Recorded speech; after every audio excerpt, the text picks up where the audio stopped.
83 বছর 4 মাস একাধারে কোনো ব্যক্তি যদি ইবাদত করে, এত পরিমাণ ইবাদতের যে সওয়াব হবে আল্লাহ তাআলা সেই সওয়াব তার আমল নামায় লিখে দিবেন।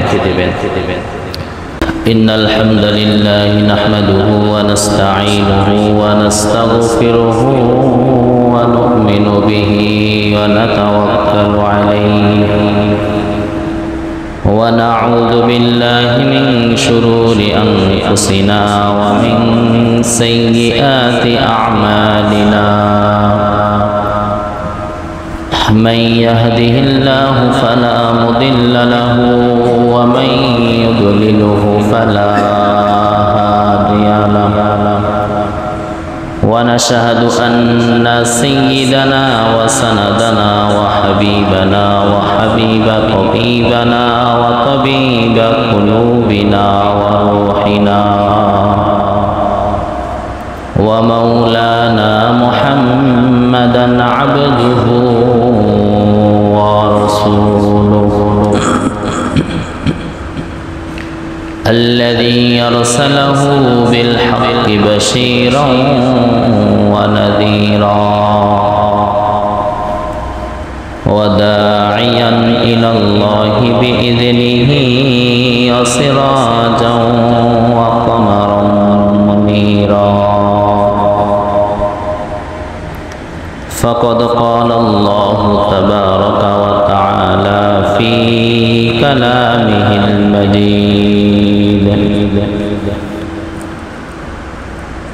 إنا أنزلناه في ليلة القدر. وقال رسول الله صلى الله عليه وسلم: من يقم ليلة القدر وإيمانا واحتسابا غفر له ما تقدم من ذنبه أو كما قال عليه النبي الصلاة والسلام.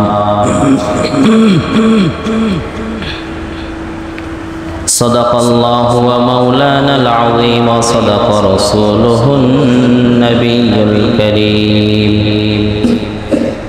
ونحن على ذلك لمن الشاهدين والشاكرين والذاكرين والحمد لله رب العالمين.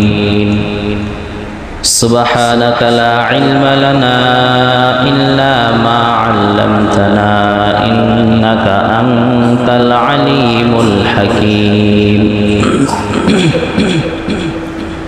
قال رب اشرح لي صدري ويسر لي أمري واحلل عقدة من لساني يفقه قولي. اللهم صل على روح محمد في الأرواح وعلى جسد محمد في الأجساد وعلى قلب محمد في القلوب وعلى قبر محمد في القبور.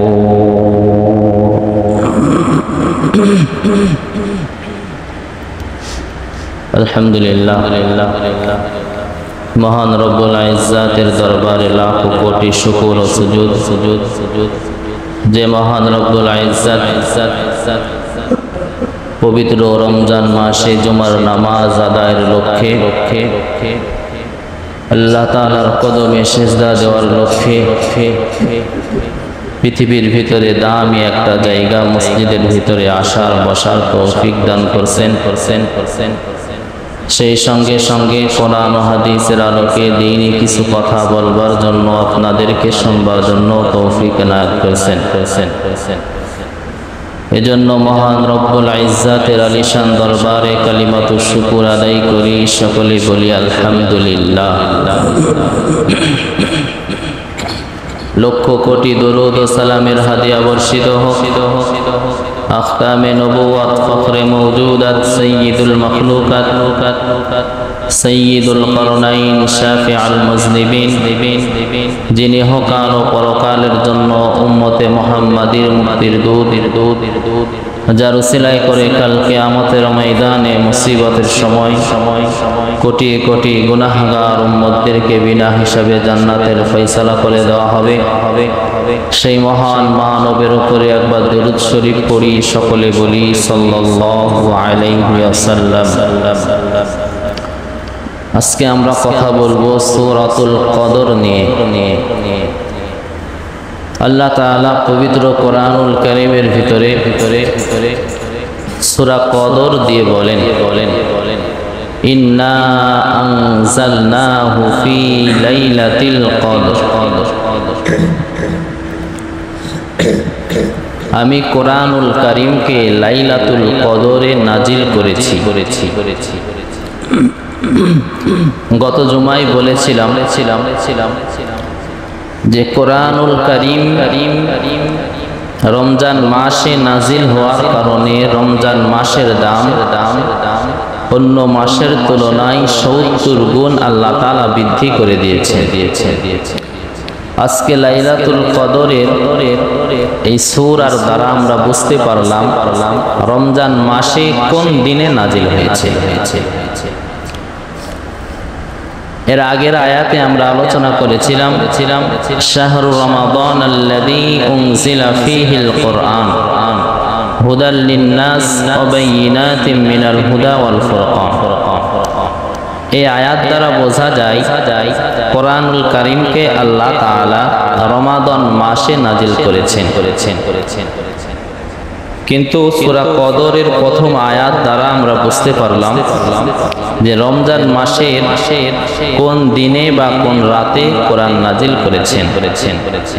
আল্লাহ তাআলা বলছেন, ইন্না নিশ্চয় আনজালনাহু নাজিল করেছি ফি লাইলাতিল কদর, রাতে, লাইলাতুল কদরের রাতে। আল্লাহ তাআলা কোরআন লাইলাতুল কদরের রাতে নাজিল করেছেন। এর পরের আয়াতে আল্লাহ তাআলা বলছেন, ওয়ামা আদরাকা মা লাইলাতুল কদর। তোমরা কি জানো লাইলাতুল কদর কি? প্রশ্ন করতেছেন, তোমরা কি বলতে পারবে যে লাইলাতুল কদর কি? আমরা তো খুব সহজেই বলে দিলাম যে কোরআন লাইলাতুল কদরের রাতে নাজিল করা হয়েছে। আসলে লাইলাতুল কদর রাতটা কি তোমরা কি জানো? আল্লাহ তাআলা নিজেই তার পরের আয়াতে বলতেছেন, লাইলাতুল কদরি খায়রুম মিন আলফি শাহর। লাইলাতুল কদর এমন একটা রাত যেই রাতে আল্লাহ তাআলা বলেন লাইলাতুল কদর এমন একটা রাত যেই রাতে কোনো মানুষ যদি ইবাদত করে আল্লাহ তাআলা তার আমল নামায় 1000 মাসের চাইতেও বেশি আমল করার উত্তম বদলত, উত্তম সওয়াব তার আমল নামায় লিখে দেয়। এখন বিষয় হচ্ছে 1000 মাস বলতে আমরা কি বুঝলাম? যদি সরাসরি 1000 মাসকেও হিসাব করি, 1000 মাসকে যদি হিসাব করি তাহলে 83 বছর 4 মাস হয়। তাহলে খুব সহজে বলা যায় কোন মানুষ যদি লাইলাতুল কদরের রাতে ইবাদত করে, নামাজ আদায় করে, তাসবিহ তাহলিল পড়ে, আল্লাহ তাআলার জন্য লাইলাতুল কদরের রাতটা ওয়াকফ করে দেয়, তাহলে তার আমল নামায় কত নেকি লেখা হবে? 83 বছর 4 মাস একাধারে কোনো ব্যক্তি যদি ইবাদত করে, এত পরিমাণে ইবাদতের যে সওয়াব হবে আল্লাহ তাআলা সেই সওয়াব তার আমল নামায় লিখে দেবেন। এখন কথা হচ্ছে আল্লাহ তাআলা এই আয়াতের ভিতরে বলেছেন লাইলাতুল কদরি খায়রুম মিন আলফি শাহর। এর চাইতেও বেশি, এর চাইতে কত বেশি? এর কোনো মাত্রা নাই, এর কোনো সীমা রেখা নাই। আপনার ইবাদতের উপরে নির্ভর করে, আপনার নিয়তের উপরে নির্ভর করে এর কত বেশি হতে পারে। আপনার ইবাদত যদি ঈমানের সাথে হয়, সওয়াবের নিয়তে হয়, তাহলে আল্লাহ তাআলা কত বেশি দেবেন তার কোনো সীমা নাই, তার কোনো সীমা রেখা নাই। আর যদি নিয়ত খারাপ হয়, লোক দেখানোর নিয়ত হয়, তাহলে অবশ্যই কম পাবেন, এটাই স্বাভাবিক। লাইলাতুল কদরের ব্যাপারে বুখারী শরীফের 35 নম্বর হাদিসের ভিতরে রাসূলুল্লাহ সাল্লাল্লাহু আলাইহি ওয়াসাল্লাম বলেন قال رسول الله صلى الله عليه وسلم من يقم ليلة القدر إيمانا واحتسابا غفر له ما تقدم من ذنبه। কোন ব্যক্তি যদি লাইলাতুল কদরের রাতে ইবাদত করে, হাদিস শরীফের ভিতরে রাতকে ইঙ্গিত করা হয়েছে, কোন ব্যক্তি যদি লাইলাতুল কদরের রাতে ইবাদত করে ঈমানান, ঈমানের সাথে, ওয়া ইহতিসাবান, সওয়াবের নিয়তে। এখানে দুইটা শর্ত দেওয়া হয়েছে। মনের ভিতরে আল্লাহ তাআলার প্রতি ঈমান রাখতে হবে, নিয়তটা রাখতে হবে সওয়াবের নিয়তে। আমি যে ইবাদত করব আল্লাহ তাআলা আমাকে নেকি দান করবেন, সওয়াব দান করবেন। মনের ভিতরে এই নিয়ত রাখতে হবে। তাহলে কি হবে? গুফির লাহু মা তাকদ্দামা মিন যামবি, অতীতে যত গুনাহ করেছো সমস্ত গুনাহগুলি মাফ করে দেওয়া হবে। তাহলে রমজান মাসের ব্যাপারে আমরা 3টা হাদিস জানতে পারলাম। 3টা হাদিসের ভিতরেই বলা হয়েছে জীবনের সমস্ত গুনাহগুলি মাফ করে দেওয়ার কথা। 3টা আমলের কথা আমরা জানতে পেরেছি, যে 3টা আমলের দ্বারা জীবনের সমস্ত গুনাহগুলি মাফ করে ফেলা যায়। 1 নম্বর হাদিস শরীফের ভিতরে আমরা জেনেছি মান সামা রমাদানা ঈমানান ওয়া ইহতিসাবান গুফিরা লাহু মা তাকদ্দামা মিন যামবি। কোন ব্যক্তি যদি রমজান মাসের রোজা রাখে ঈমানের সাথে, সওয়াবের নিয়তে, তাহলে তার সমস্ত জীবনের গুনাহগুলি মাফ করে দেওয়া হয়। 2 নম্বরে আমরা জেনেছি ওয়া মান কামা ঈমানান ওয়া ইহতিসাবান গুফিরা লাহু মা তাকদ্দামা মিন যামবি। কোন ব্যক্তি যদি রাত্রিতে তারাবির নামাজ আদায় করে ঈমানের সাথে এবং সওয়াবের নিয়তে, তারাবির নামাজের বদলতে তার অতীতের সমস্ত গুনাহগুলি মাফ করে দেওয়া হয়। আজকে আমরা জানলাম মাই ইয়াকুম লাইলাতুল কদরি ওয়া ঈমানান ওয়া ইহতিসাবান গুফিরা লাহু মা তাকদ্দামা মিন যামবি। কোন ব্যক্তি যদি লাইলাতুল কদরের রাতে ইবাদত করে ঈমানের সাথে এবং সওয়াবের নিয়তে, তাহলে তার জীবনের সমস্ত গুনাহগুলিও আল্লাহ তাআলা মাফ করে দিবেন। তাহলে আমরা 3টা হাদিস দ্বারা এতটুকু বুঝতে পারলাম যে রমজান মাসের ফজিলত অন্য মাসের চাইতে কত গুণে বেশি। অন্য মাসের ব্যাপারে সমস্ত জীবনের গুনাহগুলি এরকম ভাবে মাফ করে দেওয়ার কোনো প্রতিশ্রুতি দেওয়া হয় নাই।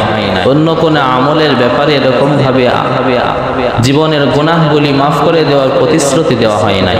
রমজান মাসে বারবার রাসূলুল্লাহ সাল্লাল্লাহু আলাইহি ওয়াসাল্লাম হাদিস শরীফের ভিতরে বলছেন রোজা রাখো জীবনের গুনাহ মাফ হয়ে যাবে, তারাবির নামাজ আদায় করো জীবনের গুনাহ মাফ হয়ে যাবে, লাইলাতুল কদরের রাতে ইবাদত করো জীবনের গুনাহ মাফ হয়ে যাবে। এত কিছু অফার আল্লাহ তাআলা আমাদেরকে রমজান মাসে দিয়েছেন। তো দেওয়ার পরে আল্লাহর রাসূল এতটুকু বলেছেন যে রমজান মাস পাওয়ার পরে যে ব্যক্তি নিজের জীবনের গুনাহগুলি মাফ করাইতে পারে না, এত অফার দেওয়া হয়েছে, অফার পাওয়ার পরেও নিজের জীবনের গুনাহ মাফ করতে পারে নাই, ওই ব্যক্তি ধ্বংস হয়ে যা। জিবরাইল আমিন এই দোয়া করেছেন, রাসূলুল্লাহ সাল্লাল্লাহু আলাইহি ওয়াসাল্লাম আমিন বলেছেন। তাহলে রমজান মাসের ব্যাপারে যতগুলি অফার আমাদেরকে দেওয়া হয়েছে, যে রোজা রাখো জীবনের গুনাহ মাফ হয়ে যাবে, তারাবির নামাজ আদায় করো জীবনের গুনাহ মাফ হয়ে যাবে, লাইলাতুল কদরের রাতে ইবাদত করো জীবনের গুনাহ মাফ হয়ে যাবে। এত ফজিলত আমাদের জন্য দেওয়া হয়েছে। এরপরেও কোনো ব্যক্তি যদি রমজান মাস পাওয়ার পরেও জীবনের গুনাহ না মাফ করাইতে পারে, অন্য মাসে যেরকম ভাবে গুনাহ করেই গেছে তওবা করে নাই, রমজান মাস আসার পরেও গুনাহ করেই যাচ্ছে, তওবা করে না, এই সমস্ত মানুষদের জন্য রাসূল আরবি সাল্লাল্লাহু আলাইহি ওয়াসাল্লাম বলেন, যারা রমজান মাস পাওয়ার পরেও গুনাহ মাফ করাইতে পারে নাই তারা ধ্বংস হয়ে যা। রাসূলের দোয়া কোনোদিন বিফলে যাবে না। এজন্য করে আমরা যারা রোজা রাখতেছি, তারাবির নামাজ পড়তেছি, আরো গুরুত্বের সঙ্গে রোজা রাখি, তারাবির নামাজগুলো গুরুত্বের সঙ্গে আদায় করি। পরবর্তী যে আমলটা আমরা পাইলাম লাইলাতুল কদরের আমল, এটাও যদি আমরা ঠিকভাবে করতে পারি তাহলে আল্লাহ তাআলা আমাদের জীবনের গুনাহ মাফ করে দিবেন। এখন কথা হচ্ছে লাইলাতুল কদর কবে? আমরা সকলে ঢালাও ভাবে ইবাদত করি 27শে রমজান। 27শে রমজান বিভিন্ন হাদিস দ্বারা ইঙ্গিত পাওয়া যায়, সরাসরি কোনো হাদিসে বলা হয় নাই 27শে রমজানেই লাইলাতুল কদর। বলা হয়েছে শেষ 10-এর ভিতরে বেজোড় রাত্রিগুলিতে ইবাদত করা, 21, 23, 25, 27, 29 এই রাত্রিতে লাইলাতুল কদর তালাশ করা, খোঁজা। এই রাত্রিগুলিতে যদি ইবাদত করতে পারি তাহলে আমরা লাইলাতুল কদর পেয়ে যাব। এখন কথা হচ্ছে লাইলাতুল কদর পাওয়ার জন্য সবচাইতে সহজ পন্থা যেটা, সেটা হলো শেষ দশকে ইতিকাফে বসা, ইতিকাফ করা। রাসূল আরবি সাল্লাল্লাহু আলাইহি ওয়াসাল্লাম বলেন, যে ব্যক্তি ইতিকাফে থাকে রমজানের শেষ দশকে, ওই ব্যক্তি যদি লাইলাতুল কদরের রাতে মসজিদে শুয়েও থাকে, ঘুমিয়েও থাকে, তবুও সে লাইলাতুল কদরের সওয়াব পেয়ে যাবে। কারণ দুনিয়ার সব মায়া ত্যাগ করে, বিছনা খাটা আলাদা করে, বাড়ি ঘর ত্যাগ করে মসজিদে চলে আসে যখন একটা মানুষ, তার মনের ভিতরে নিয়ত থাকে আমার ইবাদত করা। এজন্য করে বলা হয়েছে যে ব্যক্তি শেষ দশকে ইতিকাফ করলো, সে যদি মসজিদে এসে লাইলাতুল কদরের রাতে ঘুমিয়েও থাকে, তবুও সে লাইলাতুল কদরের ইবাদতের সওয়াব পেয়ে যাবে। এজন্য করে শেষ দশকে ইতিকাফ করা, প্রতিটা মসজিদে, প্রতিটা জুমার মসজিদে ইতিকাফে বসতেই হবে। যদিও অনেকে এটাকে সুন্নাত বলেছেন, কিন্তু যদি না করি তাহলে এলাকার ভিতরে প্রতিটা মানুষ গুনাহগার হব। শেষ 10 দিন ইতিকাফে বসতেই হবে। যদি কোনো একজন বসে তাহলে এলাকার ভিতরে সকলের হক আদায় হয়ে যাবে। যদি কেউ না বসে তাহলে সকলে গুনাহগার হবে। এজন্য করে নিয়ত করে ফেলি, যারা অবসর সময় পার করছি, বাড়িতেও কোনো কাজ নাই, তারা বাকি সময়টা শেষের 10টা দিন মসজিদে দেই।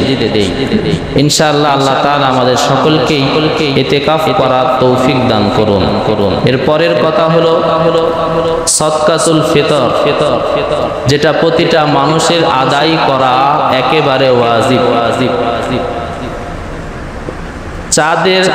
ঈদের রাতে চাঁদ ওঠা পর্যন্ত যদি কোনো মানুষের কাছে এমনকি যদি ঈদুল ফিতরের দিন একদিনের জন্যও যদি কোনো মানুষ যে পরিমাণ টাকা থাকলে যাকাত ফরজ হয় ওই পরিমাণ টাকার মালিক হয়, তাহলে তার উপরে সাদকাতুল ফিতর আদায় করা ওয়াজিব।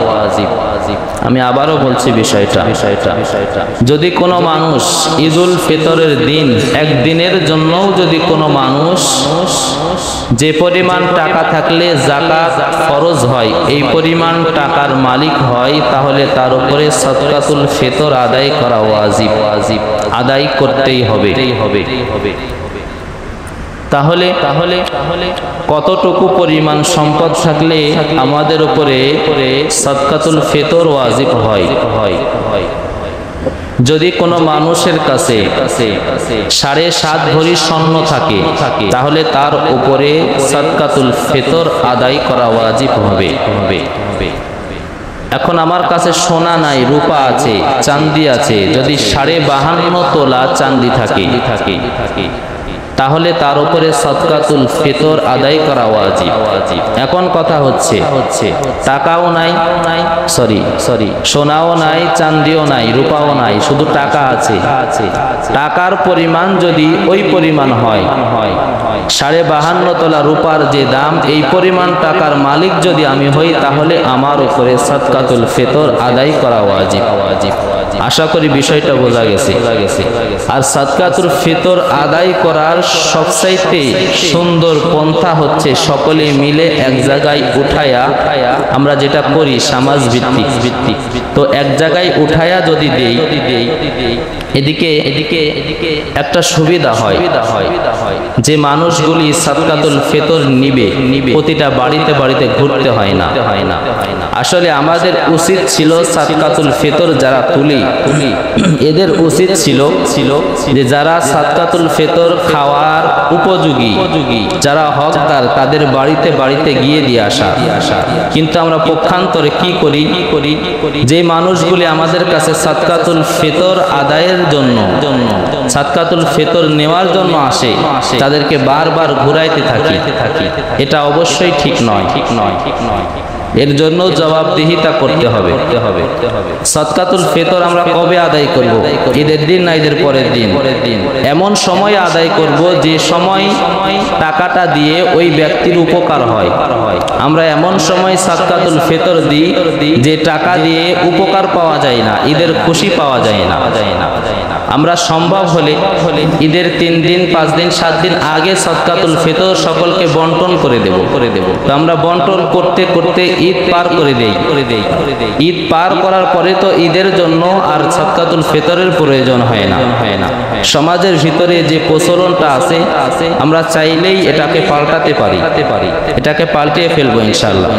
যেটা সুন্নাহ পদ্ধতি, যেটা ইসলামের পদ্ধতি, এটার মধ্যেই সফলতার কামিয়াবি আছে। আমি যে টাকাটা গরিব দুঃখীদের দান করতেছি, সাদকা দিচ্ছি, এই টাকা দ্বারা গরিব দুঃখী যদি উপকারী না হয়, তাহলে আমার টাকার তো কোনো মানে হয় না। অনেকে যাকাত দেয় রমজান মাসে, যাকাতের জন্য আলাদা করে শাড়ি কিনতে পাওয়া যায়, লুঙ্গি কিনতে পাওয়া যায়। যাকাতের কোনো শাড়ি আর লুঙ্গি হয় না, যাকাতের সরাসরি মাল হয় অথবা টাকা হয়। আপনার যদি স্বর্ণের যাকাত বের হয়, আপনি যদি মনে করেন আমি স্বর্ণ দিয়ে যাকাত দেব, তাহলে সোনাই দিয়ে দিতে হবে। যদি রূপা থেকে যাকাত বের হয়, যদি মনে করেন রূপা থেকে দেব, তাহলে রূপাই যাকাত দিয়ে দিতে হবে। যদি টাকা থেকে বের হয়, তাহলে টাকারই যাকাত দিতে হবে। এই টাকা দিয়ে আবার শাড়ি লুঙ্গি কম দামে কিনে বিতরণ করার অধিকার আপনাকে আল্লাহ তাআলা দেয় না। শরীয়ত যতটুকু আমাদেরকে বিধান দিয়েছে, আমরা ততটুকু পর্যন্তই আদায় করব। যতটুকু কথা বলা হলো, আল্লাহ তাআলা আমাকে এরপরে সকলকে আমল করার তৌফিক দান করুন। সকলে বলি আল্লাহুম্মা আমিন। ওয়া আখিরি দাওয়ানা আলহামদুলিল্লাহি রাব্বিল আলামিন।